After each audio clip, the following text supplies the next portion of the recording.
Hello my dear students, मैं हर्ष गुप्ता एक बार फिर आप सबका अपने यूट्यूब चैनल NH क्लासेस में स्वागत करता हूं। आज हम लोग वर्ड प्रॉब्लम्स से रिलेटेड क्वेश्चंस को डिस्कस करेंगे, क्योंकि फ्रैक्शंस के चैप्टर में मैंने आपको बताया था कि मैं आपको add, subtract, divide, multiply in सब से रिलेटेड सारे क्वेश्चंस मैं एक साथ ही लेकर आऊँगा, जिससे आपको भी कोई प्रॉब्लम ना हो। और अच्छे से अच्छे क्वेश्चंस मैंने यहाँ रखने की कोशिश की हुई है कि आपको सारे क्वेश्चंस मिल जाएं, जिसमें आपको सभी टाइप के क्वेश्चन मिलें। और इसमें कुछ क्वेश्चंस मैंने ऐसे भी रखे हैं, जो मैंने आपको क्या बताया था कि मैं जो भी क्वेश्चंस रखता हूँ मैक्सिमम कोशिश करता हूँ कि इंट्रेंस एग्जाम्स की जो बुक्स में पूछे जा रहे हैं उन्हीं क्वेश्चंस को मैं आपको बताऊंगा, क्योंकि स्कूल्स की जो बुक्स होती हैं उसमें वैसे क्वेश्चंस फिर मिल ही जाते हैं और नॉर्मल क्वेश्चंस रहते हैं तो वो भी हो जाते हैं। तो चलिए डिस्कस करते हैं आज के क्लास का फर्स्ट क्वेश्चन। यहाँ पर आप लोग देखिए, फर्स्ट क्वेश्चन में आपका लिखा हुआ है अ 10 weight 16 1/5 kilogram with oil if it contains 14 3/4 kilogram of oil, what is the weight of empty tin? Sorry, ये बिन लिख गया मुझसे, यहाँ पे 10 होना चाहिए। ठीक है, तो आपको बताया गया है एक टिन है, उसका वेट जो है पूरा विथ ऑयल, मतलब जिसमें ऑयल भरा हुआ है उस टिन में, और उसका वेट जब उसने किया है तो वो वेट है 16 1/5 kg। अब उसने कहा क्या है, if it contains 14 3/4 kilogram of oil.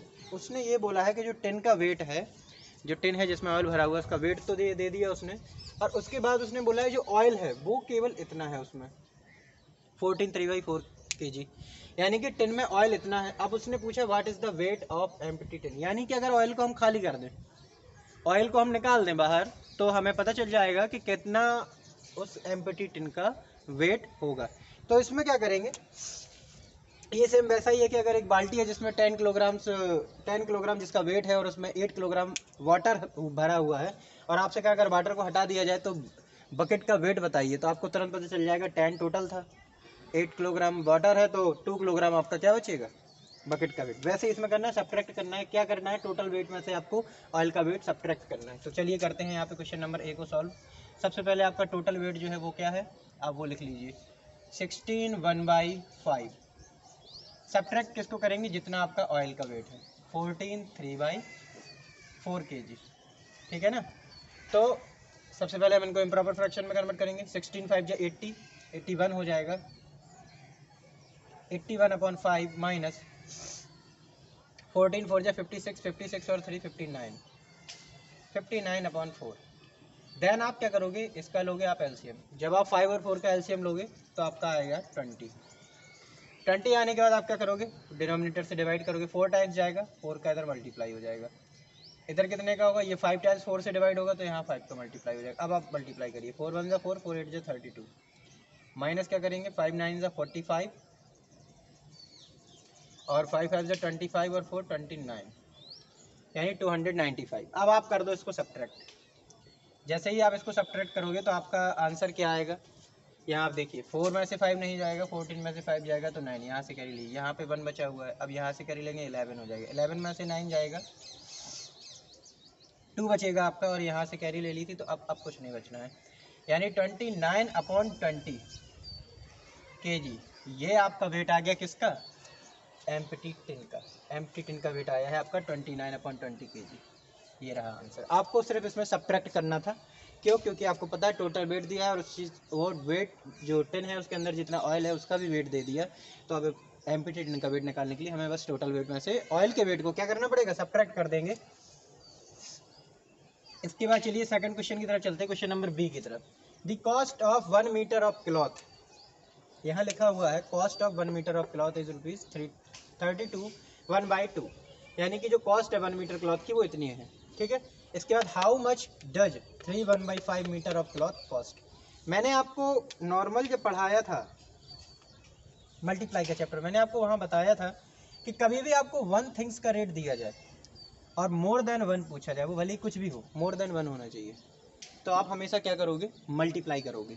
जब वन थिंग का आपको रेट दे और वन थिंग से मोर देन वन आपको पूछे, तो वही हम यहाँ करेंगे। 1 मीटर क्लॉथ की कॉस्ट आपको दी गई है 32 1/2 मीटर, सॉरी 20 रुपीज़। अब आपसे पूछा गया है कि 3 1/5 मीटर की बताइए, तो आपको क्या करना है, बस इसी में 3 1/5 से कर देना है मल्टीप्लाई।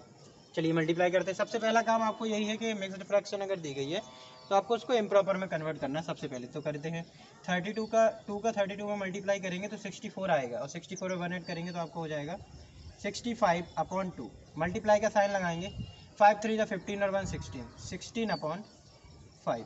ठीक है, मैंने आपको क्या बताया था, न्यूमरेटर का न्यूमरेटर से मल्टीप्लाई होता है और डिनोमिनेटर का डिनोमिनेटर से। और जो भी आपके डिनोमिनेटर्स होते हैं या न्यूमरेटर्स होते हैं, इससे आप इसको डिवाइड कर सकते हो और इससे ऊपर वालों को डिवाइड कर सकते हो। ठीक है, किसी भी नंबर को। चलिए देखते हैं कैसे करते हैं। 2 से हम करेंगे, 2 वन जा 2, 2 8 जा 16, 5 वन जा 5, 5 से अगर इसको डिवाइड करोगे 65 को, ये आपका आ जाएगा 35। ठीक, सॉरी 13।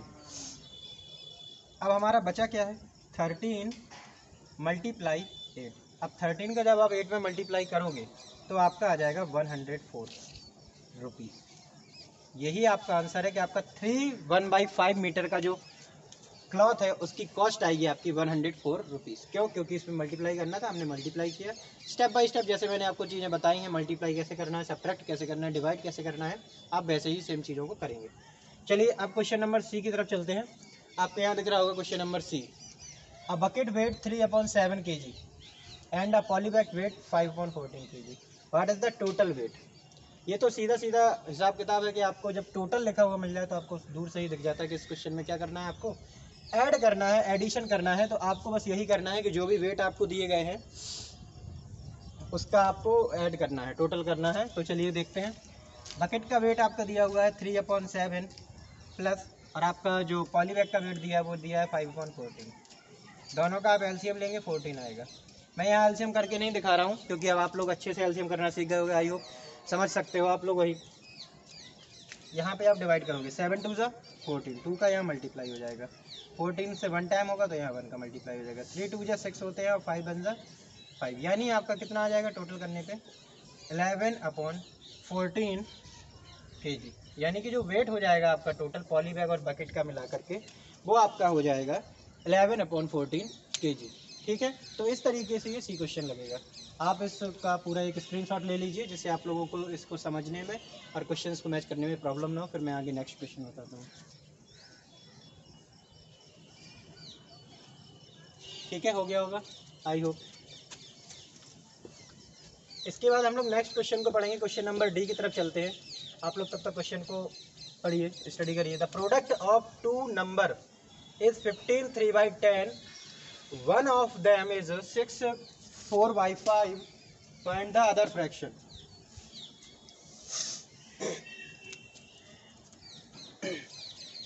तो आज इसमें ये देखिए, सबसे पहले आपको मैंने बताया था कहीं भी अगर प्रोडक्ट लिखा हो तो उसका मतलब होता है कि दो चीज़ों का मल्टीप्लाई हो रहा है। ठीक है, अब टू फ्रैक्शंस का मल्टीप्लाई हो रहा है, यानी कि मान के चलिए आपकी एक फ्रैक्शन ये है और एक फ्रैक्शन ये है, इसका मल्टीप्लाई हो रहा है और रिजल्ट दिया है इसमें कि दो फ्रैक्शंस का मल्टीप्लाई करने पे 15 3/10 आता है। 15 3/10। ठीक है, वन ऑफ देम इज 6, एक आपको पता है, सेकंड बतानी है। तो ऐसे क्वेश्चन में आपको मैंने बताया था जब आपको प्रोडक्ट दिया हुआ है उसमें से कोई एक नंबर देता है तो आपको क्या करना होता है, डिवाइड करना होता है हमेशा। तो आप किस में डिवाइड करोगे, जो भी आपको एक फ्रैक्शन नंबर दिया गया होगा, वन ऑफ देम 6 4/5, इसका डिवाइड आप करोगे 15 3/10 में। ठीक है, तो चलिए यहाँ डिवाइड देके देखते हैं 15 3/10 में। 15 3/10 डिवाइडेड का साइन लगाइए आप, और इसके बाद आप लिखेंगे 6 4/5। सबसे पहले आपको मैंने डिवाइड में क्या बताया था, आपको कुछ भी नहीं करना है। सबसे पहले अगर फ्रैक्शन इम्प्रॉपर नहीं है, प्रॉपर नहीं है, तो आप इसको पहले करिए। 15 का 10 में मल्टीप्लाई होगा, 5 150 आएगा, 150 में 3 ऐड होगा तो आपका आ जाएगा 153/10। डिवाइड का साइन जैसे का तैसे लगा रहेगा। 5 का मल्टीप्लाई 6 में होगा 30, और 4 ऐड होंगे तो 34/5। फिर हमने क्या बताया था आपको कि डिवाइड को हमेशा आप साइन जो है वो हट जाता है, मल्टीप्लाई लग जाता है, पीछे जो लिखा होता है उस फ्रैक्शन का हो जाता है मल्टीप्लिकेटिव इनवर्स, यानी कि कुछ इस तरीके से आपका जो है लिख जाएगा। ठीक है, अब आप क्या करोगे, आप करोगे अब डिवाइड, 5 1 5, 5 2 10। ठीक है, अब आप एक यहाँ पर चीज़ करिए कि ये दोनों नंबर एक ही टेबल से कट रहे हैं। किस टेबल से कट रहे हैं, ये कटेगा आपका 17 2 34, और ये कटेगा 17 9 153। ठीक है। अब यहाँ 9 होगा, यहाँ 2। अब कोई भी नंबर किसी भी नंबर से डिवाइड नहीं हो रहा, तो अब आप क्या करोगे, सीधा सीधा लिख लोगे। 9 मल्टीप्लाई में आ जाएगा 1, नीचे 2 मल्टीप्लाई में यहाँ पर भी 2 है तो 2 लिख लेंगे, यानी कि 9/4। ये है आपका आंसर, यानी कि जो आपकी अदर फ्रैक्शन आएगी वो आएगी 9/4।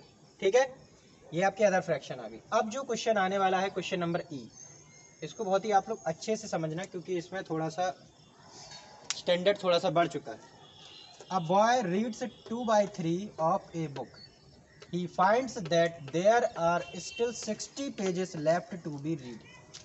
How many pages are there in the book?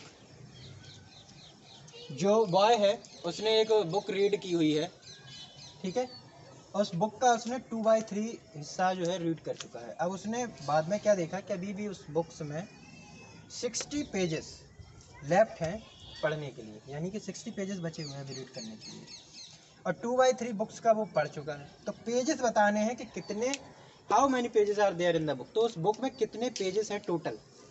तो मैं आपको ऐसे क्वेश्चन से बता दूं, हर एक चीज़ अपने आप में 1 होती है, अपने आप में 1 होती है। अब उस बॉय ने क्या किया है, इसी बुक का 2/3 जो है पार्ट जो है उसने पढ़ लिया, यानी 2/3 बुक्स का पार्ट पढ़ लिया है। अपने आप में 1 होती है, मैंने आपको बताया है। तो वो मान लेते हैं कि जो 1 है पूरी उसको पता नहीं है, उसे बोल देंगे x, ठीक है, उसे बोलेंगे x। अब सॉरी, यहाँ 1 ही रहने दो, 1 से आप लोगों को जल्दी समझ में आएगा। 2/3 से पढ़ा गया है। अब रह कितना गया है, तो आपको पता है कि 1 टोटल थी, 2/3 हमने इसमें से पढ़ ली, तो कितनी रह जाएगी, यही तो है। जब कभी कोई बात होती है कि लेफ्ट कितना है, रुपए बचे कितने हैं, तो क्या करते हैं, हमेशा सब्ट्रैक्ट। 1 के नीचे 1 मान लीजिए। अब इसका आपको करना है सब्ट्रैक्ट, 3 आएगा, 1 का 3 में डिवाइड दोगे 3 टाइम्स जाएगा, यहाँ 3 से मल्टीप्लाई हो जाएगा, तो 3 - 2, यानी कि आपका बचा हुआ है पार्ट 1/3, है ना, यानी 1/3 हिस्सा आपका बचा हुआ है अभी, जो आपको पढ़ना है। अब ये 1/3 जो पेजेस हैं वो किसके इक्वल दिए गए हैं, आपको 1/3 पेजेस दिए गए हैं, 1/3, यानी ये बचे हुए पेज हैं, और आपको क्वेश्चन में बचे हुए पेजों के नंबर्स कितने दे रहा है, 60।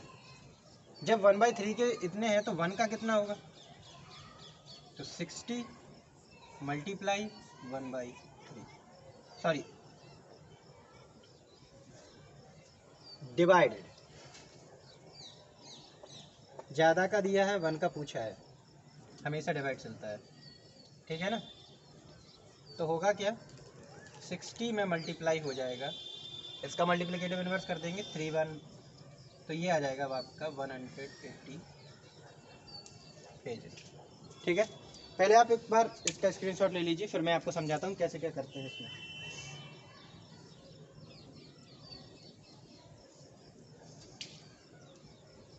ले लिए। अब आप इस क्वेश्चन को सिर्फ अच्छे से समझो, केवल इतनी सी चीज़ को।